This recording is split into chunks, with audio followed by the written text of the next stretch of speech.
Aparat Polres Metro Jakarta Selatan mengungkap aksi premanisme di Kemang, Jakarta Selatan. Kurang dari 24 jam, polisi berhasil mengamankan sejumlah pria, mobil yang diduga digunakan pelaku, beserta barang bukti senapan angin dan senjata tajam. Para pria yang diamankan ini merupakan pelaku bentrokan di kawasan Kemang pada Rabu pagi kemarin. Polisi juga berhasil menangkap pelaku utama berinisial AK dan MAG di Jalan Antasari. Kedua pelaku tertangkap saat mencoba melarikan diri menggunakan mobil berwarna kuning yang digunakan untuk menyuplai senjata. Usai pelaku ditangkap, polisi melakukan penggeledahan di sebuah rumah di Jalan Kemang Utara G nomor 01 dan berhasil mengamankan 4 senapan angin dengan berbagai merek, 3 parang, 9 handphone dan 1 unit mobil Agya warna kuning. Para pelaku dan barang bukti saat ini diamankan ke Polres Metro Jakarta Selatan. Polisi memastikan tidak ada ruang bagi pelaku premanisme yang membuat keresahan di tengah masyarakat. Dari Jakarta, Rizky Paluvi, iNews melaporkan.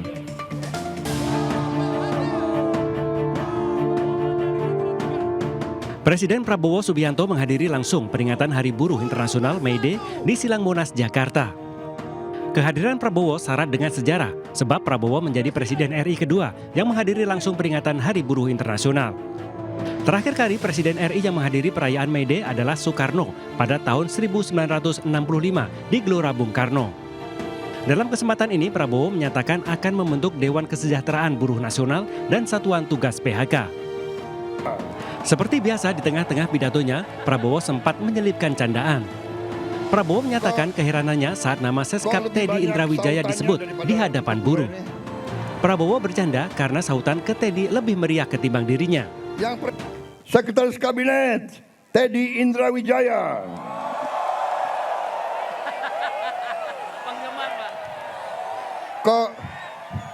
Kok lebih banyak sautannya daripada untuk gue nih? Yang presiden gue nih. Tak hanya itu, Presiden Prabowo juga berkelakar ke Kapolri Jenderal Listio Sigit Prabowo dan Panglima TNI Jenderal Agus Subianto. Presiden berkelakar tidak akan ganti Kapolri dan Panglima TNI karena ada nama Prabowo dan Subianto. Terhormat Kepala Kepolisian Republik Indonesia, Jenderal Polisi Listio Sigit Prabowo. Memang Prabowo ini namanya sakranjang itu. Panglima TNI, Jenderal TNI Agus Subianto. Jadi ada Kapolri namanya Prabowo, Panglima TNI namanya Subianto. Presidennya Prabowo Subianto. Wah, ini alamat nggak diganti-ganti nih Kapolri. Selain itu ada momen menarik. Usai berpidato, Presiden Prabowo melempar topi dan melepas baju safari dan melemparkannya ke arah buruh. Setelah itu, Prabowo langsung naik ke mobil dinasnya. Dari atap mobil, Prabowo melambaikan tangan dan melemparkan sejumlah baju ke arah buruh sebelum meninggalkan lokasi. Tim Liputan iNews melaporkan. Aksi peringatan Hari Buruh Internasional May Day di depan gedung DPR RI berakhir ricuh. Massa pendemo melempar batu ke pihak kepolisian. Massa juga menggunakan petasan untuk menyerang petugas. Tak mau kalah, aparat pun menyemprotkan water cannon untuk membubarkan massa. Aparat yang memakai tameng juga memaksa massa untuk mundur. Upaya polisi akhirnya berhasil. Massa akhirnya mundur ke Jalan Gatot Subroto.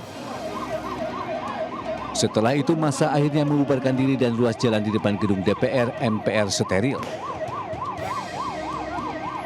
Tim Liputan iNews melaporkan.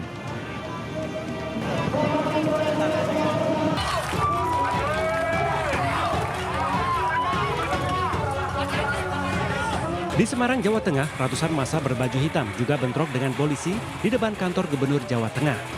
Bentrokan berawal saat polisi berusaha memadamkan api dari ban yang dibakar pengunjuk rasa. Massa kemudian berusaha menutup gerbang kantor gubernur dengan melempar besi pagar yang digunakan untuk pengamanan aksi demo. Untuk membubarkan massa, polisi menembakkan gas air mata dan menurunkan water cannon. Dalam bentrokan ini, sejumlah massa yang melakukan perusakan serta provokasi terhadap petugas diamankan.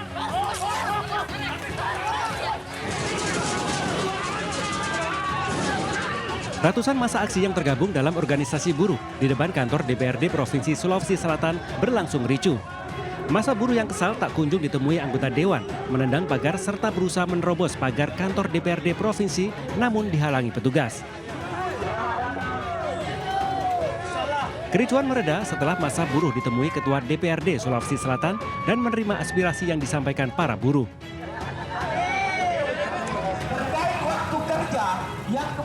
Selain di gedung DPRD Provinsi Sulawesi Selatan, sejumlah elemen organisasi buruh di Kota Makassar juga berunjuk rasa di bawah jembatan flyover Makassar. Sambil menutup separuh badan jalan raya, ratusan massa aksi ini membentangkan spanduk berisi tuntutan perbaikan upah, penghapusan sistem kerja kontrak dan outsourcing, serta jaminan kesejahteraan yang lebih baik. Dari Semarang dan Makassar, Doni Marindra, Jul Yusfin, iNews melaporkan.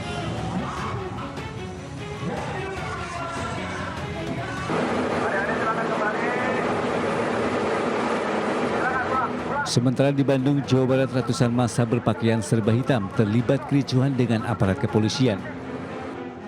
Tidak hanya itu, massa juga merusak fasilitas umum di sepanjang kawasan tersebut. Kejadian bermula saat petugas kepolisian mengatur lalu lintas akibat adanya unjuk rasa. Namun tak disangka, massa aksi berpakaian hitam-hitam langsung menyerang kepolisian dengan batu, molotov dan petasan ke arah polisi. Petugas kepolisian langsung mengerahkan Brimob dan Dalmas untuk memukul mundur massa aksi. Massa kemudian mundur ke arah Dipati Ukur dengan merusak sejumlah fasilitas umum.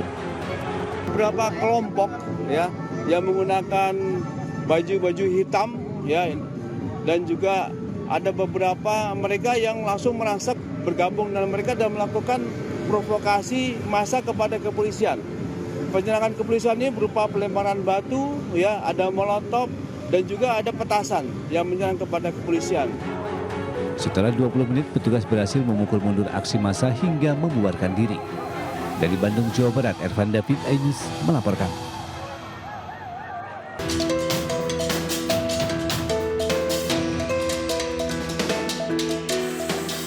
Pembiaran terhadap keberadaan gunung sampah di tepi ruas Jalan Nasional Sungai Penuh menuju pesisir selatan Sumatera Barat akhirnya berujung bencana. Sebuah mobil yang dikendarai Direktur Utama PDAM Tirta Kayangan Sungai Penuh dan keluarganya tertimpa longsoran gunung sampah yang ada di tepi jalan hingga mobil terseret dan jatuh ke dalam jurang yang cukup dalam. Insiden yang terjadi di kilometer 7 Desa Sungai Ning, Kecamatan Sungai Bungkal ini berawal dari hujan deras yang turun semalaman hingga memicu longsor sampah. Beruntung tidak ada korban jiwa dalam peristiwa ini, meski mobil minibus mengalami kerusakan parah. Kami dari dulu sudah kami sampaikan untuk menutup TPA tersebut karena dampaknya sudah cukup luar biasa bagi kami. Karena kita tunggu korban selanjutnya lagi. Menurut keterangan warga setempat, longsor gunung sampah di lokasi ini sudah 3 kali terjadi. Namun belum ada tindakan dari pemerintah Kota Sungai Penuh. Warga berharap tempat pembuangan akhir sampah di desa tersebut segera ditutup dan dipindahkan agar peristiwa serupa tidak terulang lagi.